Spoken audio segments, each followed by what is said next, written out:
Hello and welcome. I'm Tracy Pa with the Midday News. The government of Israel has recognized PNG as a true and outstanding friend of Israel, noting the unwavering support PNG has accorded to Israel during what they called their darkest hours in the last 2 years. Israel's Prime Minister Benjamin Netanyahu conveyed to the government and the people of Papua New Guinea Israel's deep gratitude for PNG's support to his country over the years and especially during these times of conflict in the Middle East. Prime Minister Marpe received the condemnation delivered directly by Israel's Deputy Foreign Minister Sharon Asgel yesterday during a courtesy call she made on the Prime Minister at Melanesian House, Waigani. The Deputy Minister highlighted Prime Minister Marpe's earlier decision to open PNG Embassy in Jerusalem instead of Tel Aviv, and for the support to Israel given through the United Nations. She said a visit was directed by Netanyahu to see how the PNG-Israel friendship can be strengthened further and to say thank you for standing beside them their darkest hours since 7th October 2023. The Deputy Minister visit also highlighted the significance Netanyahu has placed on PNG and the Pacific in a time when Israel is currently engaged in complying with the ceasefire in the war with Hamas and many overseas government engagements put on hold.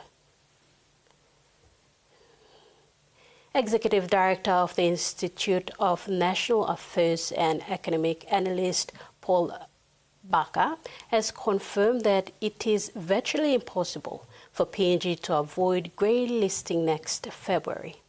However, he said the challenge rather will be to seek to limit the duration of grey listing to a shorter period as possible.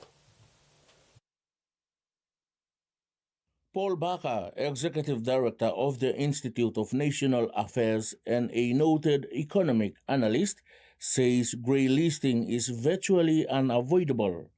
Mr. Baca told this newsroom that despite this challenging outlook, PNG should focus on the importance of mitigating the impact by striving to limit the duration of the grey listing period.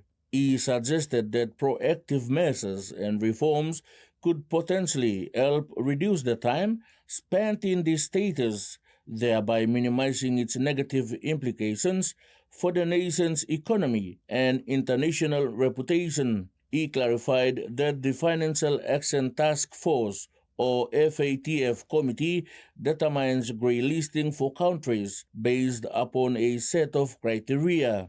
The rules, he said, which are designed to protect the soundness of the global financial system, includes requirements for monitoring and compliance, which includes prosecution where offenses are occurring to ensure deterrence. Mr. Baca said PNG has introduced extensive relevant legislations against money laundering, proceeds of crime, whistleblower, unexplained wealth, and anti-corruption laws with new bodies including FASU and ICAC. However, he said to date there have been no prosecutions where offences have occurred with no penalties or deterrence effect, as the Police Frauds Code has had little capacity to prosecute cases referred to it by FASU, and ICAC has not been functioning long enough to handle cases, although it has started.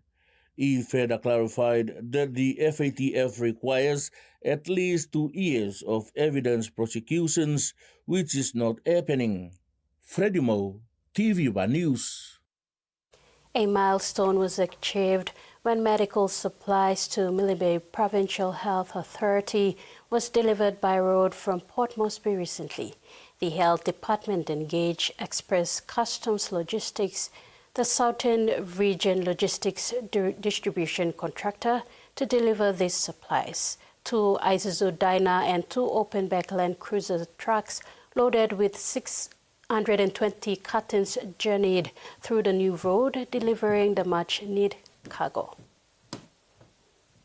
The Catholic Bishops' Conference of Papua New Guinea and Solomon Islands has celebrated the canonization of Saint Peter ToRot as a defining milestone for the Church and the nation.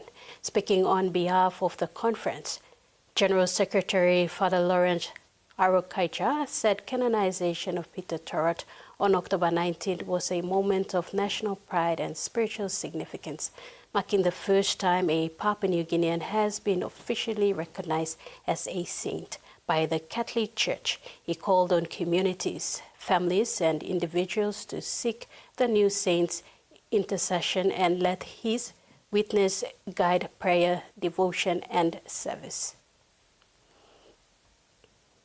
While the canonization of Peter ToRot took place in Rome, Catholic Christians back home in PNG also celebrated the day through masses held nationwide. In Simbu Province, the Catholic community gathered at Kundiawa to mark this significant milestone, which fell on Mission Sunday. The celebrations brought together Catholic believers from the 6 districts of Simbu and the Nguni Island community. With hymns, traditional sing-sing performances, and joyful processions, the Kundiawa Cathedral came alive with faith and unity. Father Christian Galland and 12 catechists from the Kundiawa town parish joined the faithful in thanksgiving as Nguni Islanders working and studying in Simbu took the lead in the Mass. The day concluded with prayers and songs honoring Saint Peter ToRot, whose life remains an inspiration to all Catholics across Papua New Guinea. From Kundiawa Cathedral, believers left with renewed faith and a deep sense of pride in their Catholic heritage. Ruth Rungola, TVWAN News.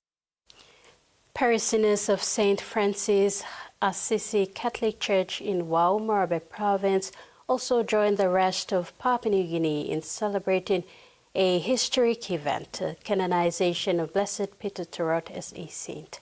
October 19 marked a joyful milestone for the nation as Peter ToRot became PNG's first indigenous saint. The Wau celebration included 2 other important events. The parish held a belated feast day celebration for St. Francis of Assisi. They also offered a special dedication for the grade 8 students of Marianville Primary School as they prepared for their final exams. The Mass was led by Father Martin Maka and Father Nicholas Reddy. Winners in the recent FIBA Melanesian Cup were treated to a small but significant reception as soon as they returned home. Prime Minister James Marape caught up the PNG basketball teams at the Tauranga Aquatic Center for the event to congratulate them on their first win in 8 years. He said the composition of the national teams and their performances in the Solomon Highlands shows PNG's ability to run domestic basketball competition. After 8 years, PNG secured its first win in the FIBA Melanesian Cup. They celebrated the win upon arrival in the country. They were whisked off to the Tauranga Aquatic Center for the reception. Prime Minister James Marape was among other dignitaries who joined them in celebrating the win. Go basketball! Hey, you all sound basketball. Go basketball. 1, 2, 3, go. Go basketball! Prime Minister Marape congratulated PNG Basketball Federation for putting together a decent team. For me to see 2 players or 3 or so from Hagen, 1 or 2 from Alatau, depicts that the game is being played nationwide. We are a nation of 10 million plus people. We have an ability to run a strong domestic competition. Players were selected from different regions in the country, and so the talent stood out during the tournament. I look forward to a bumper 2026. Whatever it is, I leave it up to the team up front and all of you who know basketball better than some of us to indicate how you could organize yourself. And it is my job to stand in where we can, to offer support as government through direct support or through government subsidiaries like the female companies and other sponsors that we may league. President of PNG Basketball Federation, David Peters, was happy to say that the PNG Sports Foundation is supporting its elite competition and they are working to get regional competitions underway. And we sent the DFP submission to National Planning, asking to develop an elite competition in at least 4 regions of the country. So here we can read the competitiveness of our players across the country. So that's right before the DMPM. Prime Minister promised them a proper welcome reception next weekend. Rex Litter, TVWAN Sports. Fiji Bati captain Kamika expressed his pride in the team's performance following their 44-22 victory over Cook Islands Aitu in the opening round of the 2025 Pacific Championships, held at the Santos National Football Stadium on Sunday. Kamika praised his players for their strong first half showing, which established a strong foundation for the win. Oh, there he goes!